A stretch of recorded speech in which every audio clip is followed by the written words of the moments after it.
नमस्कार दोस्तों, आप सबका स्वागत है 9 PM वीकली चैनल पर। भानगढ़, ये नाम शायद आपके कानों ने कभी तो सुना होगा या आपकी आंखों ने कहीं तो पढ़ा होगा। ये एक ऐसी जगह है जिसके इतिहास ने आज भी इसे हर जगह से विशेष ही बना रखा है। इसके इतिहास के चलते इस जगह को हॉन्टेड प्लेसेस की लिस्ट में सबसे ऊपर ही रखा है।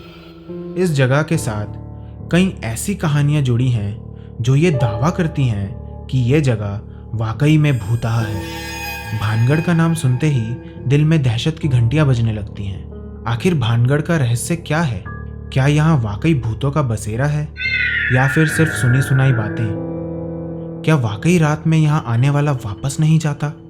भानगढ़ राजस्थान के अलवर जिले में है।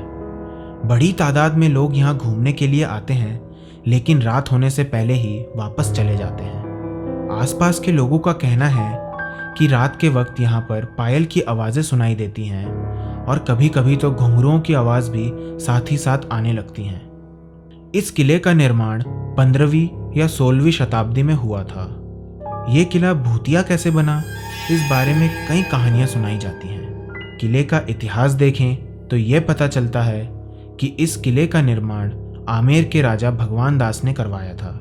भानगढ़ राजा मानसिंह के भाई माधो सिंह की राजधानी रहा। मानसिंह को अकबर का बहुत करीबी माना जाता था। मानसिंह को युद्ध कला की तालीम अकबर से ही मिली थी। किले के अंदर सोमेश्वर मंदिर और गोपीनाथ मंदिर की कुछ नक्काशियां अच्छी हैं। मान्यताओं के अनुसार एक दुष्ट तांत्रिक ने शाप दिया था, जिसके कारण यहाँ सब खत्म हो गया। लेकिन किले के अंदर बने एक भी मंदिर को कुछ नहीं हुआ। पहली कहानी के मुताबिक ऐसा कहा जाता है कि भानगढ़ की रानी रत्नावती बहुत सुंदर थी और इसी सुंदरता पर एक तांत्रिक भी मोहित था। जिस दुकान से रानी रत्नावती के लिए इत्र जाता था, वो उस दुकान में गया और रानी के बोतल पर जादू कर दिया, जो रानी रत्नावती के लिए भेजी जाने वाली थी। रानी को बोतल मिली तो सही, पर रानी को संदेह हुआ कि कुछ तो गड़बड़ है। उसी संदेह के चलते उन्होंने उस बोतल को एक पत्थर पर जोर से मारकर तोड़ दिया। तांत्रिक ने ऐसा जादू किया था कि इत्र लगाने वाला उसे प्यार करने लगे। अब इत्र पत्थर को लगा था तो पत्थर ही तांत्रिक के प्यार में उसकी ओर चल पड़ा और तांत्रिक को अपने नीचे कुचल दिया।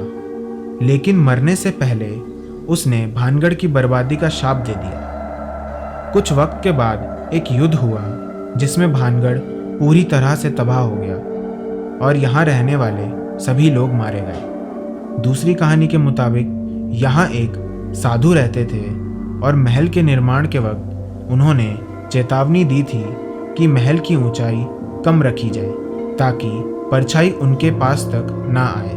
लेकिन बनाने वाले ने इस बात का ध्यान नहीं रखा और अपनी मर्जी से महल को बनाया। साधु ने गुस्से में शाप दिया, जिससे भानगढ़ पूरी तरह से तबाह हो गया।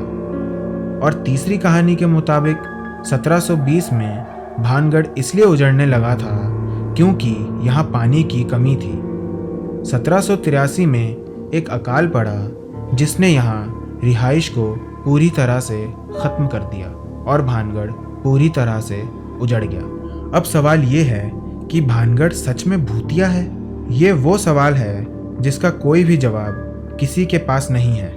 मानने वाले मानते हैं कि हर रात भानगढ़ फिर से जगमगा उठता है और ऐसा लगता है मानो भानगढ़ में फिर से जान आ गई हो, और जो नहीं मानते वो इसे कल्पना मात्र ही समझते हैं।